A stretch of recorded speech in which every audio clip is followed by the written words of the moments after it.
चालू है। सभी को नमस्कार, मैं राजकुमार विश्वकर्मा। हमेशा की तरह हमारी कुछ खास चर्चाओं में अभी आप देख रहे हैं कि जिस तरह से चुनावी तर्क वितर्क को लेकर के एक तरफ भाजपा, कांग्रेस और अन्य दलों से हमारी चर्चाएं चल रही हैं। आज हम वर्तमान में उमरिया ज़िले में हैं और उमरिया ज़िले के वरिष्ठ नेताओं में एक ऐसा नाम जिसे आप भी जानते हैं और हम भी जान रहे हैं। इस क्षेत्र के एक जानी मानी हस्ती कांग्रेस से अजय सिंह जी हैं। अजय जी, मैं आपसे ये जानना चाहूँगा कि सबसे पहले कि आप राजनीति में यहाँ पर कितने वर्षों से हैं?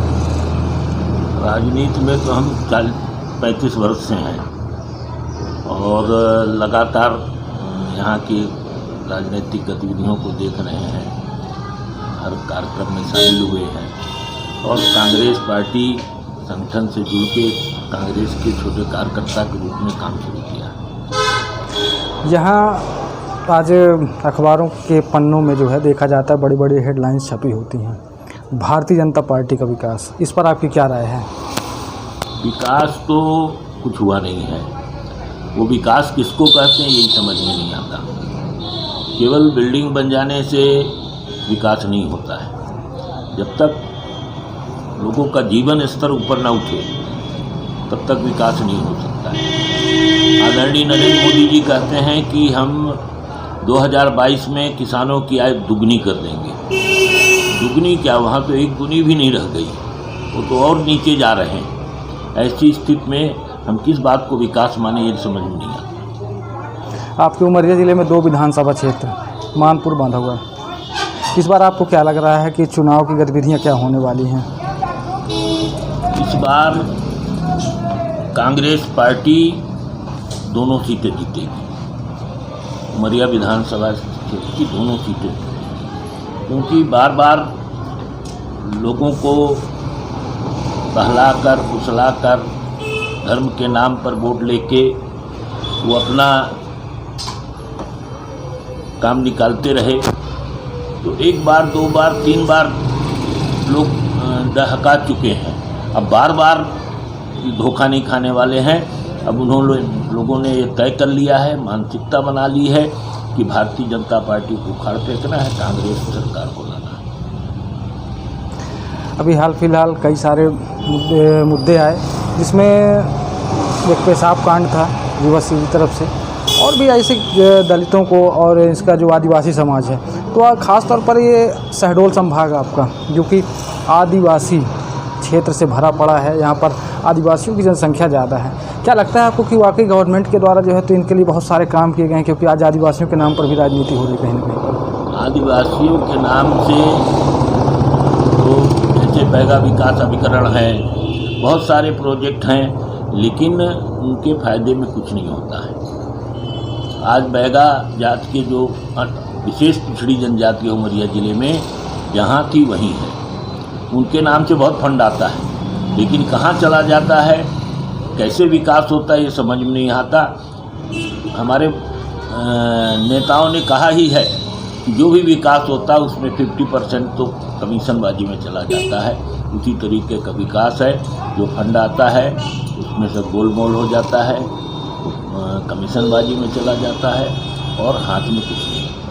उमरिया ज़िले की स्थिति क्या है वर्तमान में? क्योंकि देखिए लगातार यहाँ पर भी जो है तो भारतीय जनता पार्टी के प्रत्याशी रहे हैं और आज जनप्रतिनिधि के रूप में भी हैं और लगातार कई वर्षों से हैं। उमरिया ज़िले में अगर हम एक योजना को ले लें, जल प्रदाय योजना, तो उमरिया ज़िले में उमरिया जिला मुख्यालय की जल प्रदाय योजना है, जिसकी गुजरात की किसी कंपनी को ठेका मिला था, वो योजना भी पूरी नहीं हो पाई। पाली में यही हालत, नगर पालिका में जो योजना स्वीकृत है उनमें काम पैसे निकल गए, काम कुछ नहीं हुआ। गांव में आप जाएंगे तो बड़ी बड़ी टंकियां खड़ी हैं, लेकिन उनमें कनेक्शन नहीं हो सका, और जहां कनेक्शन हुए हैं वहां में नल में पानी नहीं है। अब इसको अगर विकास माने, जब पीने का पानी की सुविधा सरकार नहीं दे पा रही है, जब वो खाने की सुविधा नहीं दे पा रही है, जो कहते हैं हम कि अपनी पेट तपतपाते हैं, भारतीय जनता पार्टी के लोग कहते हैं कि हमने फ्री में राशन दिया, कोरोना काल में अभी दे रहे हैं, लेकिन यहाँ उचित मूल्य की दुकान में लोगों को गेहूं नहीं मिला। साल भर से उमरिया ज़िले में गेहूं नहीं मिल रहा है, केवल चावल दे रहे हैं। और इस बार इस महीने में जो गेहूं दे रहे हैं तो 5 यूनिट में 1 किलो, 1 किलो गेहूँ, बाकी सारा चीज़ मिट्टी का तेल बंद है। यहाँ बिजली की भीषण समस्या है। लोगों ने धान की फसल लगा दी है, इतनी अच्छी फसल होती है, लेकिन सिंचाई के अभाव में वो फसल सूख जाएगी। किसान परेशान है। जितने ट्रांसफार्मर हैं, मैक्सिमम ट्रांसफार्मर जले हुए हैं।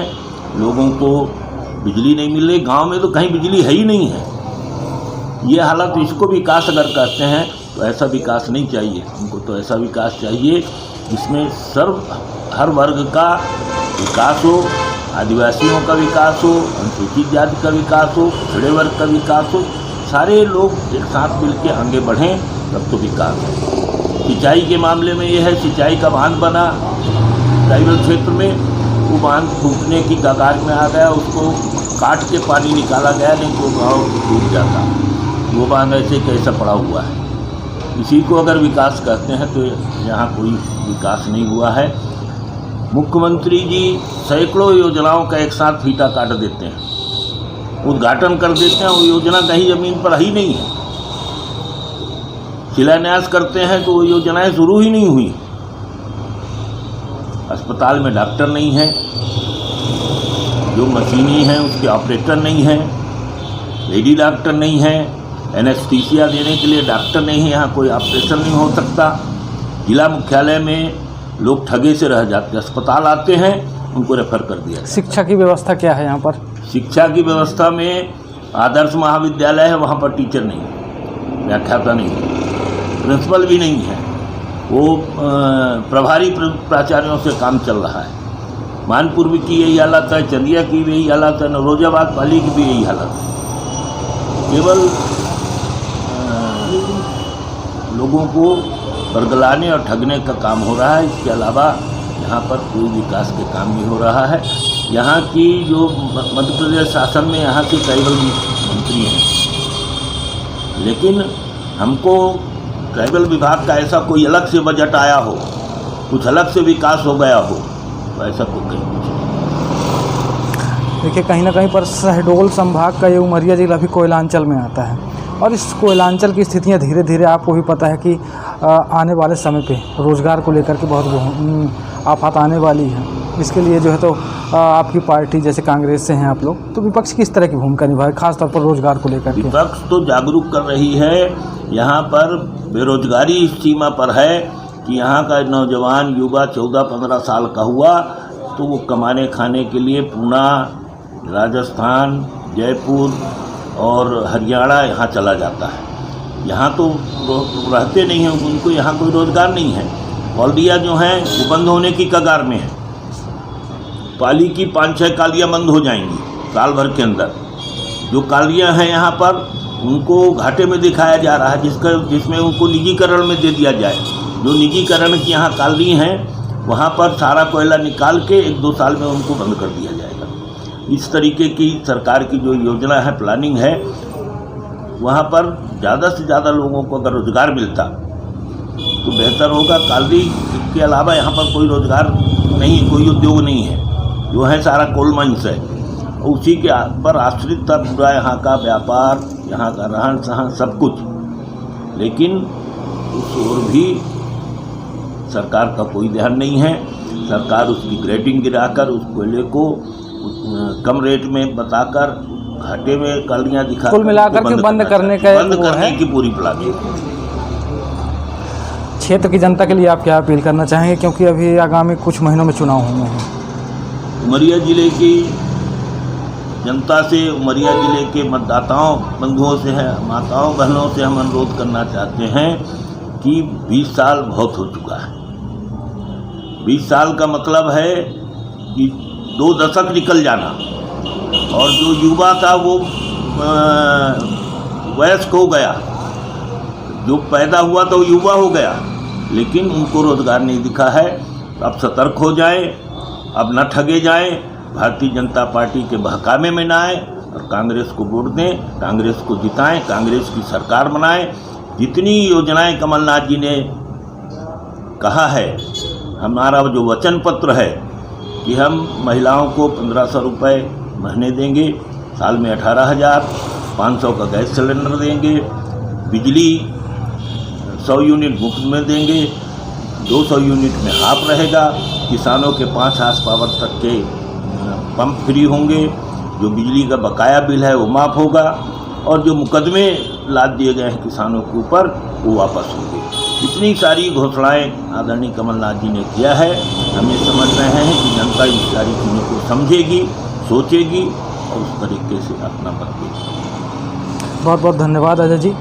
तो यहाँ पर से इस चर्चा को विराम देते हैं और अगली कड़ी में हमारी मुलाकात फिर होगी कुछ ऐसी खास चर्चाओं के साथ, क्योंकि चुनावी तर्क वितर्क लगातार चलता रहेगा। खासतौर पर विधानसभा सत्र जो कि चुनावी सत्र चल रहा है और कुछ महीनों पश्चात चुनाव होना है। यहाँ पर जो है तो ढेर सारी समस्याएं देखने को मिलती हैं। आज किसी भी क्षेत्र में हम जाते हैं तो चाहे शिक्षा की व्यवस्था हो, चाहे स्वास्थ्य की सुविधा हो, या फिर किसानों को मिलने वाली वो सुविधाएं, चाहे बिजली की बात करें चाहे पानी की बात करें। बिजली तो मिल रही है लेकिन कहीं ना कहीं पर पानी को लेकर के बड़ी दिक्कतों का सामना करना पड़ता है। और हर योजना खासतौर पर जो गवर्नमेंट आज दे रही है, अब इसका दोषी किसे माना जाए आने वाले समय में जनता खुद स्वयं तय करेगी। तो चलिए, मैं राजकुमार विश्वकर्मा, धन्यवाद।